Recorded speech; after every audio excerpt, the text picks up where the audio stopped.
Hi, my name is Bryan Chai, and I'm currently studying in Sunway College doing OSMAT. I was previously a student in Prime International in 2020. My experience there was great. One of it was because there was leadership skills that was taught to us. It isn't just a whiteboard and students sit down to just, talk about leadership skill, talk about it, and they learn by taking up roles as a leader to lead roles for events like charity, Halloween events. All those events are being led by a student. A teacher is just there to guide the leader, but the teacher is not really involved that much. It's mostly students. That really taught me and most other students on how to really face challenges. What happens when things go downhill? How do you solve it? That was something great that I experienced in Prime International. Another thing was public speaking. Public speaking is really important in real life. Even when you talk, when you're adult, you encounter anyone, it is really, really important.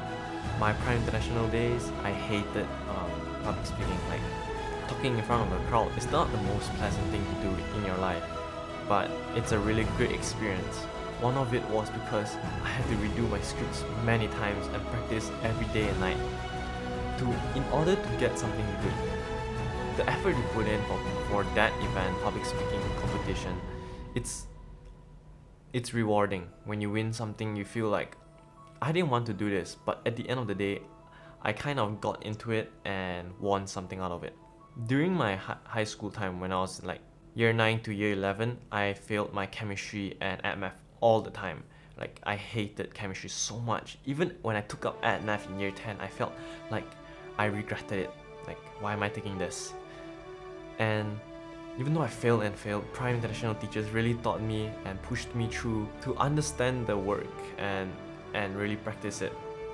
And when I got my IGCSE results, I was really surprised that I got chemistry and art math to be a B. Even though it's not an A, it's really a great achievement for me because I failed many times, and I feel like getting a B in those two subjects, I got a little bit lucky, but I think the effort I put in got me to B as well. Thank you. Disguise themselves as street beggars in order to get easy money. Because of that, genuine beggars are shunned. When my family witnessed the beer incident before, they have used the power of their hands to stop all kinds of beggars even before they speak.